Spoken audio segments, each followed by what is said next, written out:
যেতে হবে বহুদূর, তাই চড়া এই বাঁধন, বিরহ ব্যথা দূর মনে, ওই যে হাসি আর কাতর। আজ ছেড়ে চলছি সব মায়া আর সুশাসন, তার সম্মুখে দাঁড়িয়েছি দিতে বিদায় ভাষণ। শামলাপুর দারুল ইসলাম আলিম মাদ্রাসা কর্তৃক আয়োজিত এসএসসি 2025 ব্যাচের বিদায় উপলক্ষে আজকের বিদায় অনুষ্ঠানে উপস্থিত আছেন আমার অত্যন্ত শ্রদ্ধাভাজন একজন নীতি নির্ধারক, প্রধান শিক্ষক, শামলাপুর দারুল ইসলাম আলিম মাদ্রাসা আবু সিদ্দিক হুজুর, এবং আরো উপস্থিত আছেন আমন্ত্রিত অতিথিবৃন্দ, এবং আরো উপস্থিত আছেন আমার প্রাণপ্রিয় শিক্ষক শিক্ষিকারা। সবাইকে আমার পক্ষ থেকে জানাচ্ছি আন্তরিক সালাম। আসসালামু আলাইকুম ওয়া রাহমাতুল্লাহি ওয়া বারাকাতুহু। সর্বপ্রথম আমি মহান আল্লাহ তাআলার কাছে হাজারো শুকরিয়া আদায় করি যে মহান আল্লাহ তাআলা আমাদেরকে তাহার এক বিশেষ হুকুমে সকল প্রকার অন্যায় খারাপ কাজ থেকে বিরত রেখে আজকের মতো একটা পবিত্র মজলিসে উপস্থিত হওয়ার সুযোগ করে দিয়েছেন। তার সকলে একবার মহান রব্বুল আলামিনের কাছে শুকরিয়া আদায় করি, আলহামদুলিল্লাহ।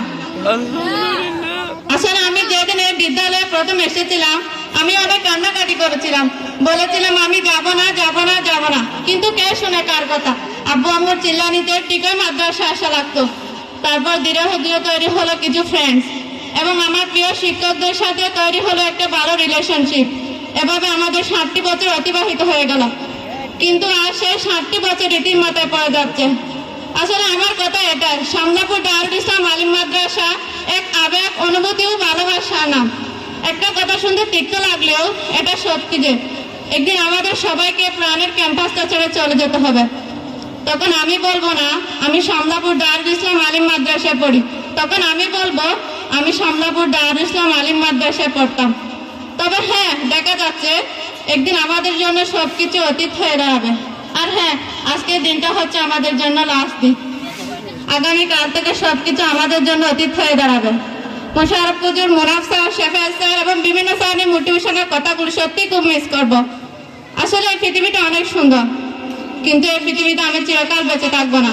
ঠিক তেমনি এই বিদ্যালয়ের মাঠ ঘাট, এই বিদ্যালয়ের ক্যাম্পাস ও শিক্ষক শিক্ষিকারা আমার কাছে অনেক সুন্দর, কিন্তু আফসোস বাস্তবতার প্রেক্ষাপটে আজকে আমরা তাদের কাছ থেকে বিদায় নিতেছি।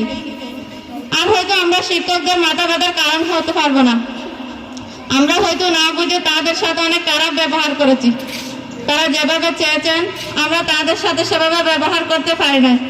আর যদি আমরা এই মাদ্রাসায় পড়ালেখা না করে অন্য একটি মাদ্রাসায় লেখাপড়া করতাম, তারা হয়তো আমাদেরকে টিএসসি দিয়ে দিতেন। কিন্তু এই মাদ্রাসার শিক্ষকরা তা না করে তাদের সন্তানের মতো আগলে রেখে পড়ালেখা করেছেন। সত্যি এই স্মৃতিগুলো ভোলার না।